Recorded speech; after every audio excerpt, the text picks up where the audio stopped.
Hello students. आज हम इतिहास कक्षा 6 पाठ 6 महाजनपद की ओर पढ़ेंगे। चलिए शुरू करते हैं। जैसा कि आप जानते हैं कि जनपद जो होता है वह कई तहसीलों से मिलकर बना है होता है। कई जनपदों से मिलकर आपका प्रदेश बना होता है। इसी प्रकार प्राचीन काल में छोटे छोटे जनपद मिलकर महाजनपद बन गए। अब हम देखेंगे कि जन से जनपद कैसे बने। वैदिक काल में किसी कुल, जनजाति या लोगों के समूह को जन कहा जाता था। प्रत्येक जन का राजा होता था। लगभग 600 ईसा पूर्व में जन का राजा अब जनपद का राजा माने जाने लगा। जनपद का शाब्दिक अर्थ जो है वह है जन के बसने की जगह, अर्थात ऐसा भूखंड जहाँ कोई जन अपना पांव रखता है अथवा बस जाता है। अब हम महाजनपद के बारे में पढ़ेंगे। वैदिक कालीन जनपदों ने अपनी अपनी भौगोलिक परिस्थितियों का लाभ उठाकर अपना विकास किया और स्वयं को सुविधा संपन्न बनाया। प्रकृति से प्राप्त संसाधनों जैसे हाथी, लोहा आदि को अपनी सामरिक शक्ति बढ़ाने एवं उपकरण आदि का निर्माण करने में प्रयोग किया। जनपद अपनी शक्ति और सामर्थ्य के आधार पर अधिक महत्वपूर्ण हो गए और महाजनपद के रूप में स्वयं को स्थापित कर लिया। बौद्ध पुस्तक अंगुत्तर निकाय में 16 महाजनपदों का उल्लेख मिलता है। इनमें 2 प्रकार के राज्य थे। इन महाजनपदों में 14वें में राजतंत्र तथा 2 में गणतंत्र था। अब हम राजतंत्र के बारे में पढ़ेंगे। राजतंत्र क्या होता था? इसमें राज्य का अध्यक्ष जो था वह राजा होता था और इस प्रकार के राज्यों का विवरण निम्नलिखित है जो कि बॉक्स में दर्शाई गई हैं। जैसे कि पहला जो है वो है अंग, जो कि वर्तमान में मुंगेर एवं भागलपुर जिला में स्थित है। दूसरा जो है वह मगध, जो कि पटना, गया, शाहाबाद जिले के कुछ भाग में है। काशी, जो कि अभी वाराणसी में है, जिसको हम जानते भी हैं कि काशी जो है हमारा काफ़ी पुराना शहर है। कौशल, अयोध्या, गोंडा, बहराइच, वत्स, प्रयागराज, मिर्ज़ापुर, चेदी आधुनिक बुंदेलखंड, कुरु आधुनिक हरियाणा एवं दिल्ली का भाग, 8वां पांचाल, उत्तर प्रदेश के बरेली, बदायूं व फर्रुखाबाद जिले का क्षेत्र, सूरसेन, ब्रिजमंडल या मथुरा, मत्स्य, अलवर, भरतपुर और जयपुर के हिस्से में आता है। अवंती, आधुनिक मालवा, अशमक, नर्मदा एवं गोदावरी नदियों के बीच का भाग, गांधार, पाकिस्तान का पश्चिमी और अफगानिस्तान का पूर्वी क्षेत्र, कंबोज, पाकिस्तान का आधुनिक हज़ारा ज़िला। नेक्स्ट हम गणतंत्र के बारे में पढ़ेंगे। ऐसे राज्यों का शासन राजा द्वारा ना होकर गण अथवा संघ के द्वारा होता था। इस प्रकार के राज्यों का विवरण निम्नलिखित है। पहला जो है वह वज्जी, जो कि वर्तमान में बिहार में गंगा नदी के उत्तर का भाग है, और दूसरा है मल्ल, जो कि देवरिया, कुशीनगर, बस्ती, गोरखपुर एवं सिद्धार्थनगर का क्षेत्र है।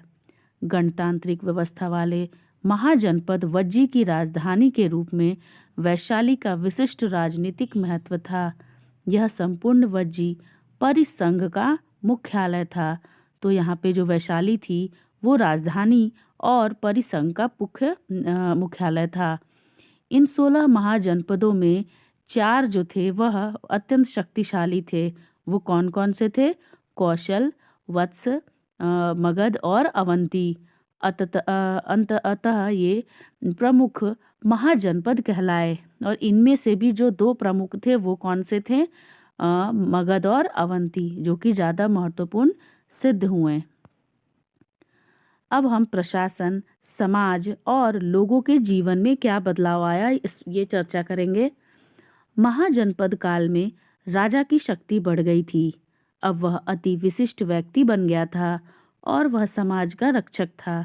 उसका मुख्य कर्तव्य दुश्मनों से प्रजा की रक्षा, वह राज्य में शांति व्यवस्था, कल्याण और न्याय करना था। शासन के कार्य में मदद हेतु अनेक अधिकारी और कर्मचारी भी नियुक्त किए गए।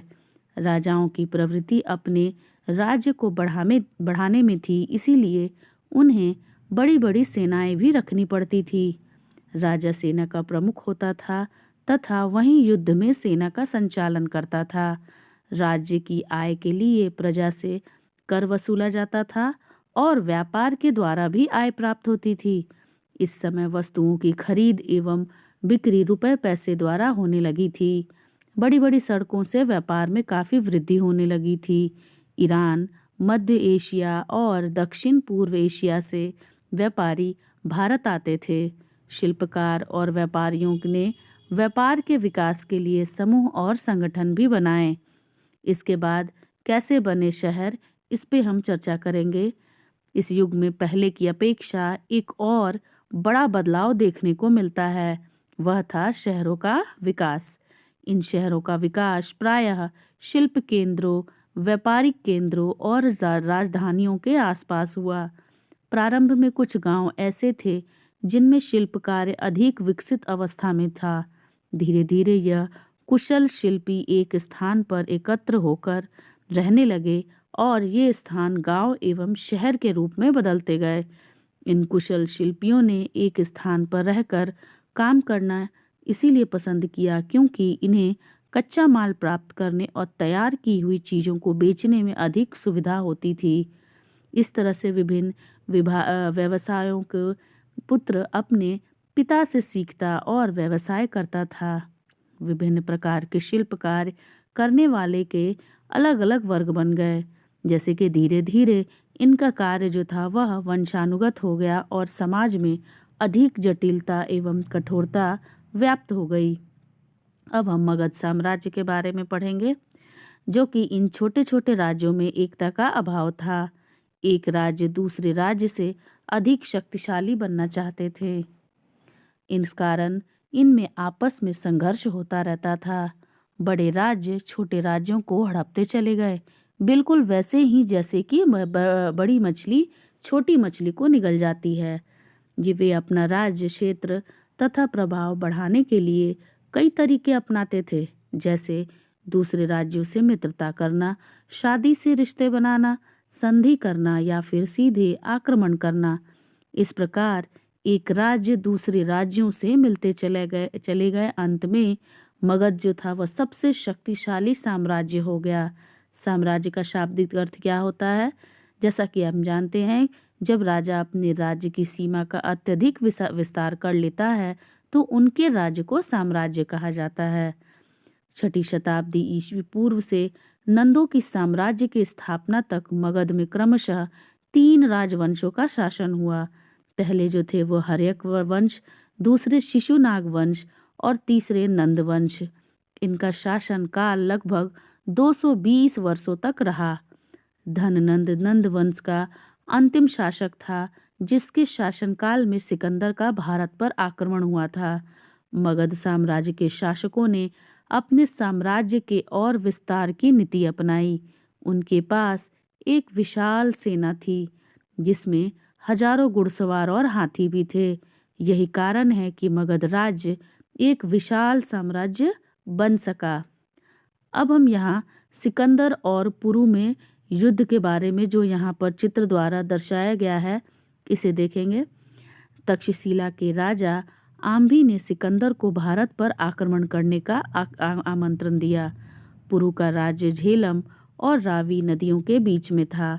सिकंदर से युद्ध की खबर सुनकर पुरु ने अपनी सेना को भी युद्ध के लिए तैयार कर लिया। तभी सिकंदर और पुरु की सेना में भयंकर युद्ध हुआ और पुरु की सेना ने भी सिकंदर की सेना को वीरतापूर्वक मुकाबला किया। सिकंदर की सेना ने पुरु के किलों को बहुत नुकसान पहुंचाया और पुरु के घायल हाथियों ने भगदड़ मचाई। इस युद्ध में पुरु की सेना को काफ़ी क्षति हुई और वह स्वयं भी बहुत घायल हो गया। पुरु को बंदी बनाकर सिकंदर के सामने लाया गया और उसके बाद सिकंदर ने उन्हें कहा कि क्या तुम मेरे मित्र बनोगे? तभी सिकंदर ने बड़े ही सरल स्वभाव में बोला कि भला मैं युद्ध में हार गया हूँ, लेकिन मैंने एक अच्छा मित्र पाया है। पुरु के इस उत्तर को सुनकर सिकंदर इतना प्रसन्न हुआ कि उसने पुरु का राज्य वापस लौटा दिया। इस तरह से हम इस कहानी से यह सीखते हैं कि विरोधी से भी हमें कुछ भी सीखा जा सकता है। सिकंदर का आक्रमण। उन दिनों यूरोप महाद्वीप के यूनान देश में मैसिडोनिया नाम का एक राज्य था। वहाँ का राज्य सिकंदर अपनी विशाल सेना लेकर दुनिया जीतने के इरादे से चला। वह हकमनी पारसिक राज्य के सम्राट व अन्य बहुत से राजाओं को हराता हुआ सिंधु नदी के किनारे पहुंचा। वहां उसने बहुत से छोटे छोटे राज्यों को हराया। इनमें से एक राजा था पुरु, जिसकी हम कहानी यहाँ पर हम पढ़ रहे हैं। अब सिकंदर की सेना लड़ते लड़ते थक चुकी थी। तब उसने मगध के राजा धननंद की विशाल सेना के बारे में सुना, तो मगध की सेना से लड़ने से इनकार कर दिया और वे मैसिडोनिया लौट गए। अब हम पढ़ेंगे कि सिकंदर के आक्रमण से क्या क्या प्रभाव पड़ा। राजनीतिक क्षेत्र से ज़्यादा सिकंदर के आक्रमण का प्रभाव जो है वह सांस्कृतिक क्षेत्र में पड़ा। जैसे कि सिकंदर ने भारत पर 326 ईस्वी पूर्व में आक्रमण किया था। सिकंदर ने भारतीय आक्रमण के विवरण से भारतीय इतिहास की तिथि निर्धारण में सहायता मिलती है। सिकंदर के आक्रमण ने भारत के द्वार यूनानी संपर्क और प्रभावों के लिए खोल दिए। इस घटना के बाद विदेशों से घनिष्ठ व्यापारिक और सांस्कृतिक संबंध स्थापित हुए। भारतीय शिल्पकला और ज्योतिष विज्ञान के क्षेत्र में यूनानी लेखकों का गहरा प्रभाव पड़ा। भारतीय सिक्कों पर यूनानी सिक्कों के निर्माण शैली का प्रभाव दिखाई देता है। इस तरह से हमने यह चैप्टर पढ़ा, जिसमें कि मगध राज्य के वंश हर्यंक वंश जो कि लगभग 544 ईस्वी से 412 ईस्वी पूर्व तक शासन रहा इनका। उसके बाद शिशुनाग वंश जो कि लगभग 412 से लेकर 344 ईस्वी पूर्व तक रहे, और फिर आए नंद वंश जो कि लगभग 344 ईस्वी पूर्व से 323 ईस्वी पूर्व तक रहा। इस कहानी से हमने यह देखा कि किस तरह से सिकंदर का आक्रमण हुआ और इसके क्या क्या प्रभाव पड़े। और इसके बाद हम नेक्स्ट जो इसकी अभ्यास कार्य है इस पर करेंगे। इसमें हमने काफ़ी कुछ सीखा, जैसे कि कैसे कैसे जन से जनपद बने, महाजनपद कैसे बने, इसमें जो कितनी महाजनपद हुआ करती थी, और कितने राजतंत्र थे और कितने गणतंत्र थे, जिसमें से प्रमुख कौन कौन से थे, कौशल, अवंती, वत्स और मगध। और इन चारों में से भी कौन से सबसे ज़्यादा ताकतवर थे, मगध और अवंती। इसी तरह से लोगों में भी बदलाव आए और शहरों का विकास हुआ। चलिए अब हम वीडियो को एंड करते हैं, और इसके अंतिम में हम इसके आगे की वीडियो में हम अभ्यास कार्य पर चर्चा करेंगे। तब तक के लिए बाय।